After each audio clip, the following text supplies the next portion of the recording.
오늘은 출애굽기 3장 1절부터 12절까지의 말씀을 함께 묵상해 보도록 하겠습니다. 우리가 함께 묵상할 말씀은 출애굽기 3장에 기록된 모세의 부르심 사건이라고 할 수 있습니다. 이 장면은 한 사람의 인생을 넘어서 하나님의 구속사가 새롭게 시작되는 역사적인 순간이기도 합니다. 광야에서 목자로 살아가던 모세에게 임한 하나님의 부르심은 고요한 일상의 어느 날에도 하나님의 계획이 시작될 수 있다는 사실을 우리에게 말해줍니다. 모세는 80세가 된 노인이었고, 그리고 미디안 광야에서 장인의 양을 치는 삶을 살고 있었습니다. 왕궁에서 자라났던 그가 양치는 목자가 돼서 살아가는 그 모습은 인간적으로 보면 실패한 인생으로 보일 수 있죠. 그렇지만 하나님은 바로 그 광야에서 그 고요한 외로운 시간 속에서 모세를 훈련시키고 계셨습니다. 우리는 종종 삶의 광야에서 모든 것이 멈춘 것처럼 느껴질 때가 있습니다. 그러나 그때야말로 하나님께서 우리를 다듬으시고 준비시키시는 시간이라는 것을 모세의 이야기를 통해 다시 깨닫게 됩니다. 그날도 평범한 하루였습니다. 모세는 양떼를 몰고 호렙산으로 향했고, 그곳에서 그는 특별한 광경을 목격합니다. 떨기 나무에 불이 붙었지만 타지 않고 있는 장면이었죠. 출애굽기 3장 2절은 이렇게 기록합니다. 여호와의 사자가 떨기나무 불꽃 가운데서 그에게 나타나시니라. 그가 보니 떨기나무에 불이 붙었으나 사라지지 아니하는지라. 이 장면은 하나님께서 모세에게 주시는 첫 번째 신호였습니다. 모세는 그 장면에 호기심을 느끼고 다가갔고, 그 순간에 하나님의 음성이 그를 부르죠. 모세야, 모세야. 그는 놀라지 않고 이렇게 대답합니다. 내가 여기 있나이다. 하나님의 부르심은 되게 특별한 사람이나 상황에만 주어지는 것이 아닙니다.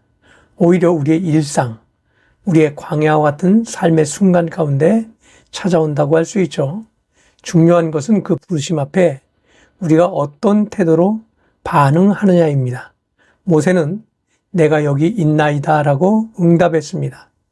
이는 하나님의 부르심 앞에 서는 모든 이들이 가져야 될 신앙의 태도라고 할 수 있죠.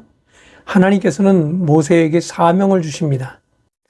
바로의 권세 아래 고통받는 이스라엘 백성을 구원해서 하나님께로 인도하라는 소명이죠.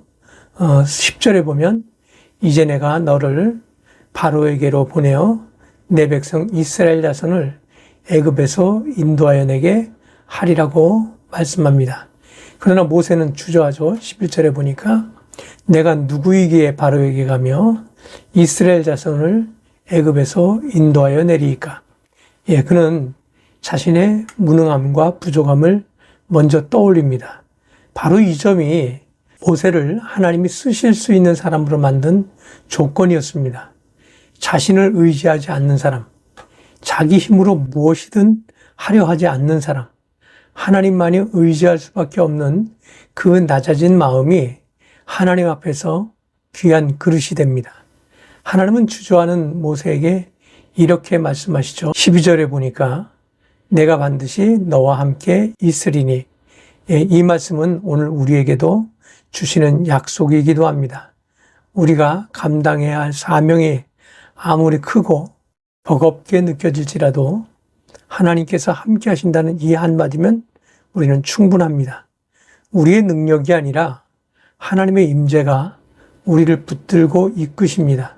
그러므로 우리는 자신을 바라보고 주저하기보다는 하나님의 약속을 바라보며 담대히 나아가야 합니다.